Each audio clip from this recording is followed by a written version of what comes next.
हिंद साथियों, कैसे हैं आप लोग? आई होप के प्लगेट्स होंगे आपकी जो स्टडी चलेगी बहुत बेहतरीन चलेगी। तो आज के क्लास में बात करेंगे क्लास 12 के फिजिक्स के तमाम क्वेश्चन जो आपके एग्जाम के लिए काफी ज्यादा बेहतरीन रहेगा। तो आप लोग अच्छे तरीके से एक एक क्वेश्चन को देखिएगा, क्योंकि पूरे गेस क्वेश्चन लाए हुए हैं बाबू। तो कोई क्वेश्चन को ना छोड़िएगा, सारे क्वेश्चन को बेहतरीन तरीके से देखने का प्रयास कीजिएगा, ठीक है ना। तो चलिएगा बिना टाइम गए क्वेश्चन की तरफ बढ़ते। इससे पहले क्लास को लाइक नहीं किए हो तो क्लास को लाइक कर लेना, चैनल को सब्सक्राइब कर लेना। और जितने बच्चे सोशल मीडिया लिंक से नहीं जुड़े हैं और जुड़ना चाहते हैं तो बायो में लिंक है, जाकर वहां से आप लोग जुड़ जाइएगा, जितने बच्चे देख रहे हैं, ठीक है ना। चलिएगा हमारे साथ साथ आप लोग भी आंसर को लगाते चलिएगा, जहां न बुझाए पूछने का कोशिश जरूर कीजिएगा आप लोग, ठीक है। पूरे हम लोग गैस क्वेश्चन आपके बीच करा रहे हैं। देखो 1 नंबर क्वेश्चन आपके स्क्रीन पर है बबुआ। क्या कहा जा रहा है? कहा जा रहा है चिंता को मापने के लिए निम्नलिखित में से किसका मात्रक सही है? देखो चिंता के मापने के लिए याद रखिएगा डेसिबल, डेसिबल का मात्रक जो होता है सही होता है, बिल्कुल ऑप्शन ए हो जाएगा, ठीक है ना। पूरे इंपोर्टेंट क्वेश्चन है, पूरे गैस क्वेश्चन है, तो आप लोग देखते चलिएगा सारे क्वेश्चन को, ठीक है ना। चलो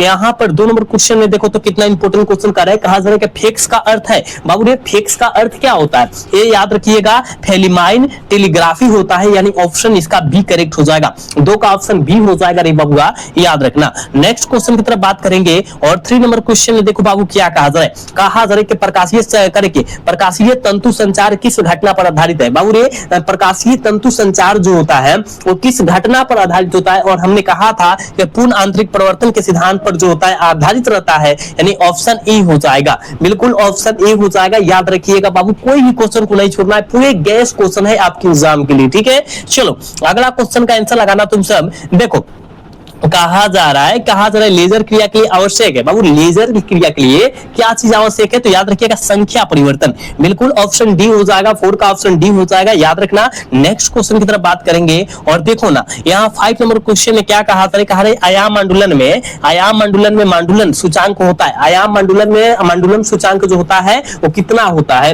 ये आपको बतलाना है। तो याद रखिएगा 0 तथा 5 के बीच होता है, बिल्कुल ऑप्शन ए बी हो जाएगा, ठीक है ना। 5 का ऑप्शन बी हो जाएगा रे बाबू, याद रखना, ठीक है। अगला क्वेश्चन देखो, अगला क्वेश्चन में क्या कहा जा रहा है? कहा जा रहा है ना दाता अपद्रव्य परमाणु की संयोजकता होती है। दाता अपद्रव्य परमाणु की संयोजकता क्या होती है? जल्दी लगाओगे, जल्दी लगाओ तो आप कहिएगा गुरुदेव हम जानते हैं ना। याद रखिएगा दाता पूछा जा रहा है तो 5 मारना, क्या मारना? 5 मारना, बिल्कुल ऑप्शन सी हो जाएगा। 6 का ऑप्शन बहुआ सी होगा, तो याद रखना। क्लास को लाइक करते रहना सारे बच्चे, क्लास को लाइक, चैनल को सब्सक्राइब नहीं किया सारे बच्चे करना, ठीक है। अगला क्वेश्चन की तरफ बात करेंगे बाबू। कहा जा रहा है मूल गेट क्या है? मूल गेट क्या है? मूल गेट क्या है? हमने बतलाया था रे बाबू, मूल गेट जो होता है ना, याद रखिएगा मूल गेट जो होता है, याद रखिएगा एंड और नॉट, ठीक है, ये मूल गेट होता है, ये आपको याद रखना पड़ेगा, बिल्कुल ऑप्शन डी करेक्ट हो जाएगा। अगला क्वेश्चन देख बबुआ, कहा जा रहा है, कहा जा रहा है ना दार्शनिक संख्या। देखो 8 का द्विधारी संख्या क्या हो जाएगा? देखो अगर 8 का द्विधारी संख्या निकालना है, इसको करेंगे 2 से काटेंगे, क्या हो जाएगा 4, मतलब पूरा कट गया है तो यहाँ 0, फिर 2 से काटेंगे यानी 2, पूरा कट गया है 0, फिर 2 से काटेंगे 2, 0 पूरा कट गया है तो नीचे 1 बच जाएगा, यानी 1 डबल जे 3 गो 0, ठीक है ना। 3 गो शून्य और होल 2 कह दिया है क्या? 1 3 गो 0 3 गो शून्य होल 2 कहां दिया है? कहिएगा गुरुदेव जी ऑप्शन ए में दिया तो है, ऑप्शन ए हो जाएगा। 8 का ऑप्शन करेक्ट ए हो जाएगा, याद रखना। नेक्स्ट क्वेश्चन की तरफ बात करेंगे रे बाबू। यहाँ 9 नंबर क्वेश्चन में देखो बहुत इंपॉर्टेंट क्वेश्चन है। कहा जा रहा है निम्नलिखित में से कौन तर्क द्वार सर्वाधिक तर्क द्वार है? सर्वाधिक मतलब सबसे अधिक, ठीक है ना। सार्वजनिक मतलब सब में सबसे ज्यादा मिलता है, तो याद रखिएगा एंड क्या नैंड गेट, ठीक है। और इसका बुलियन व्यंजक की बात करें, याद रखिएगा ए डॉट बी बराबर वाई, और इसके पर बार लगा देना, ठीक है ना, इसके ऊपर बार लगा देना, याद रखना। अगर एंड का पूछेगा एंड, ठीक है ना, तो ए डॉट बी बराबर वाई ये हो जाएगा, ठीक है। और पूछेगा ए प्लस बी बराबर वाई,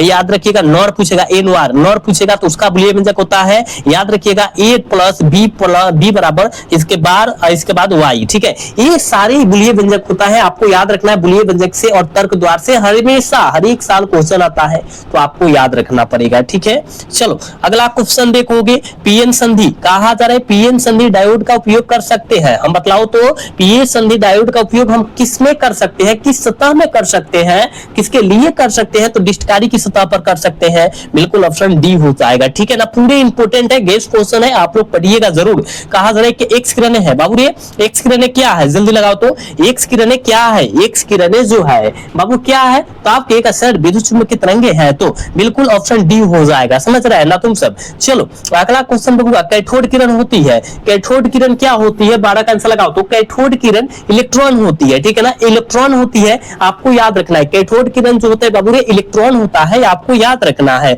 चलो करे सौर करके सौर ऊर्जा का स्रोत होता है, सौर ऊर्जा का स्रोत जो होता है कौन होता है, ये आपको लगाना है। तो आपके नाभिकीय संलयन होता है, बिल्कुल ऑप्शन डी हो जाएगा, 13 का ऑप्शन डी होगा, ठीक है। अगला क्वेश्चन देखोगे, देखो कहा जरा निम्नलिखित में से कौन के आवेशित नहीं है। कौन जो है बाबू आवेशित नहीं है, मतलब उससे आवेश, मतलब कहने का मतलब है उसमें जो है चार्ज जो धारा बहता है उसमें आवेश नहीं जाता है। तो आप कहिएगा सर हम जानते हैं आवेशित जो नहीं है फोटॉन कण नहीं है, बिल्कुल ऑप्शन सी हो जाएगा। नेक्स्ट क्वेश्चन का आंसर लगा बाबू, कहा जरा निम्नलिखित में से कौन जो है अल्फा कण के लिए सही है। कौन जो है अल्फा कण के लिए बाबू सही है, आपके यह हीलियम की नाभिक, बिल्कुल ऑप्शन सी हो जाएगा, याद रखना। नेक्स्ट क्वेश्चन देखोगे रे बाबू, यहाँ कहा जा रहा है ना कि हाइड्रोजन स्पेक्ट्रम की कौन सी श्रेणी में अवरक्त भाग नहीं पड़ती है। हाइड्रोजन स्पेक्ट्रम की श्रेणी में अवरक्त भाग में कौन नहीं पड़ती है, और हमने बतलाया था लाइमन श्रेणी पड़ती है। ऑप्शन क्या हो जाएगा, डी करेक्ट हो जाएगा इसका, ठीक है।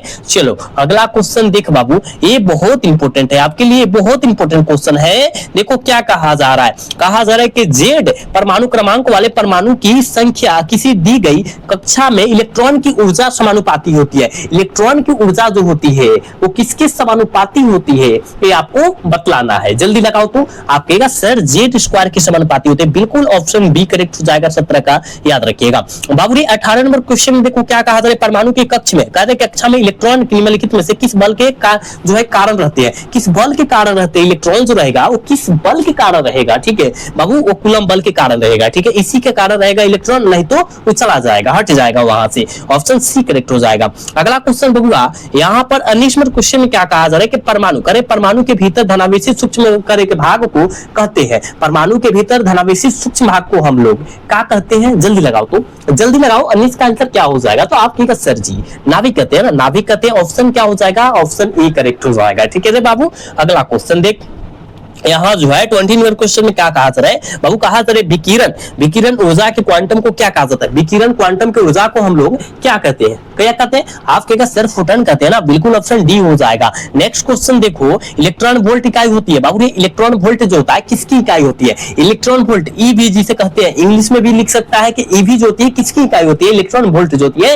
वो किसकी इकाई होती है, तो ऊर्जा की इकाई होती है, याद रखिएगा। ऑप्शन क्या हो जाएगा, डी हो जाएगा, ठीक है ना। अगला क्वेश्चन की तरफ बात करेंगे रे बाबू, देखो यहाँ पर कहा जा रहा है ना, कहा जा रहा है कि प्रकाश विद्युत प्रभाव में उत्सर्जित इलेक्ट्रॉन की अधिकतम गतिज ऊर्जा निर्भर करती है।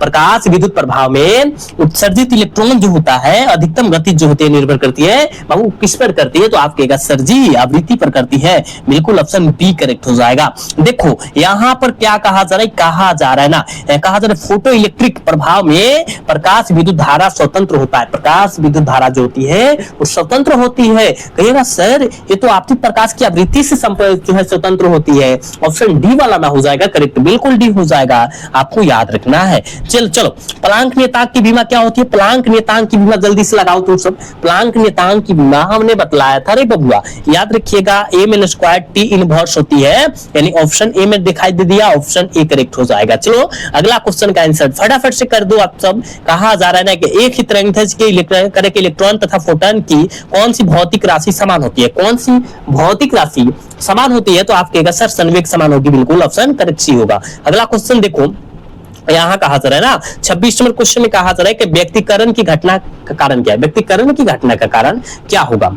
ये बहुत इंपॉर्टेंट है, आपके एग्जाम में कई बार पूछा गया है, तो कहिएगा सर कलांतर होता है ना, यानी ऑप्शन ए हो जाएगा। नेक्स्ट क्वेश्चन देखो, यहाँ पर कहा जा रहा है, कहा जा रहा है कि प्रकाश अनुप्रस्थ तरंग है क्योंकि यह प्रदर्शित करता है, यह किसको प्रदर्शित करता है, जल्दी लगा दोगे, जल्दी जो है 27 का आंसर लगा दोगे, कहिएगा सर ध्रुवन को, बिल्कुल ऑप्शन बी करेक्ट हो जाएगा बबुआ। अगला क्वेश्चन का आंसर लगाओ, एक पतले फिल्म के रंग का कारण क्या है, एक पतले फिल्म के रंग का कारण क्या है। देखो ना फिल्म कौन देखता है? तो कहेगा सर फिल्म जो है वो व्यक्ति देखता है, यानी व्यक्तिकरण मार देना, ऑप्शन बी हो जाएगा ना, 28 का ऑप्शन बी हो जाएगा बाबू। ठीक है, नेक्स्ट क्वेश्चन, इसका आंसर लगाओ। कहा जा रहा है कि जब प्रकाश स्रोत और पर्दे के बीच की दूरी बढ़ा दिया जाए तो फ्रिज की चौड़ाई जो होती है वो क्या हो जाती है? फ्रिज की चौड़ाई क्या होगी? तो आप कहेगा सर बढ़ेगी, इंक्रीज होगी ना, ऑप्शन ए हो जाएगा करेक्ट। अगला क्वेश्चन देखोगे, कहा जा रहा है किसी बिंदुत्व, कहा जा रहा है बिंदुत्व स्रोत से परिमित दूरी पर तरंगाग्र होता है। किसी बिंदुत्व स्रोत से परिमित दूरी पर तरंगाग्र जो होता है वो कैसा होता है, ये आपको बतलाना है। कि सर गोलाकार होता है। ठीक है, ऑप्शन ए हो जाएगा, बिल्कुल ऑप्शन होगा ए होगा। अगला क्वेश्चन देखो, 31 नंबर क्वेश्चन में क्या कहा जा रहा है? कहा जा रहा है कि संयुक्त सूक्ष्मदर्शी में प्रतिबिंब बनता है। संयुक्त सूक्ष्मदर्शी में प्रतिबिंब जो होता है बाबू कैसा बनता है, ये आपको लगाना है। तो कहिएगा आभासी एवं उल्टा बनता है, ऑप्शन सी करेक्ट हो जाएगा। 31 का ऑप्शन सी करेक्ट हो जाएगा। देखो 32 नंबर क्वेश्चन में क्या कहा जा रहा है? कहा जा रहा है कि उत्तल लेंस का व्यवहार किया जाता है। उत्तल लेंस का व्यवहार जो होता है वो किस दोस्त को दूर करने में किया जाता है? देखो जब उत्तल कहे तो 3 अक्षर वाला, 3 अक्षर वाला को 2 अक्षर वाला को दूर करेंगे, यानी दीर्घ कहे या दूर कहे, ठीक है ना, दीर्घ कहे या दूर दृष्टि दोष कहे उसको हम दूर करेंगे, यानी ऑप्शन बी हो जाएगा। जब अवतल की बात करें रे बाबू, जब अवतल की बात करें तो हम लोग निकट मारेंगे, समझ रहा है ना, याद रखना है। क्वेश्चनवा तुम्हारे एग्जाम में छप जाएगा डायरेक्ट। अगला क्वेश्चन देखो, यहां पर कहा जा रहा है कि रेटिना पर बनने वाला प्रतिबिंब होता है, जो हमारे आंख के रेटिना पर कैसा छवि बनता है, कैसा प्रतिबिंब बनता है? तो हम कहेंगे बाबू कि ये जो बनता है उल्टा सबसे पहले बनेगा, वास्तविक और उल्टा बनेगा। क्या बनेगा? वास्तविक और उल्टा बनेगा, तभी तो सीधा करके दिखाएगा ना हमारा पुतली। चलो अगला क्वेश्चन की तरफ बात करेंगे। और नेक्स्ट क्वेश्चन में क्या कहा जा रहा है रे बाबू? देखो किस रंग का, क्या कहा जा रहा है कि किस रंग का तरंगध्वज सबसे कम होता है? तो कहिएगा सबसे कम तरंगध्वज की बात किया गया है तो बैगनी, और तरंगध्वज अधिक की बात करता, क्या रे बाबू? अधिक की बात करता तब हम लोग लाल रंग का मारते। क्या? लाल रंग मारते, दोनों याद रखिएगा, डिफरेंट अलग कर लीजिएगा यहाँ पर। ठीक है, ऑप्शन ए हो जाएगा। चलो अगला क्वेश्चन देखोगे, कहा जा रहा है कि वस्तु से बड़ा आभासी प्रतिबिंब बनता है। वस्तु से बड़ा आभासी प्रतिबिंब जो होता है किस दर्पण से बनता है? जल्दी लगाओ, जल्दी से लगा दोगे। 35 का आंसर क्या हो जाएगा? फटाफट लगाओ, फटाफट लगाओ। तो कहिएगा सर अवतल दर्पण से, बिल्कुल ऑप्शन ए हो जाएगा। 35 का ऑप्शन करेक्ट ए हो जाएगा, याद रखिएगा। ठीक है, तो आज के क्लास में हम लोग 35 क्वेश्चन ही लाए थे, लेकिन आपके एग्जाम के लिए बहुत महत्वपूर्ण क्वेश्चन था। तो इस 35 क्वेश्चन को अच्छे से पढ़ लीजिएगा और कोई भी क्वेश्चन को न छोड़िएगा। कमेंट करके जरूर बतलाइएगा कि आज का क्वेश्चन में करने में जो है बहुत मजा आया। ठीक है ना, और आज का क्लास कैसा लगा कमेंट करके जरूर बतलाइए। अगर अच्छा लगा होगा तो क्लास को लाइक, चैनल को सब्सक्राइब करना न भूलिएगा। मिलेंगे नेक्स्ट क्लासेस में, तब तक के लिए जय हिंद, जय Bharat, ta-ta, bye bye, love you.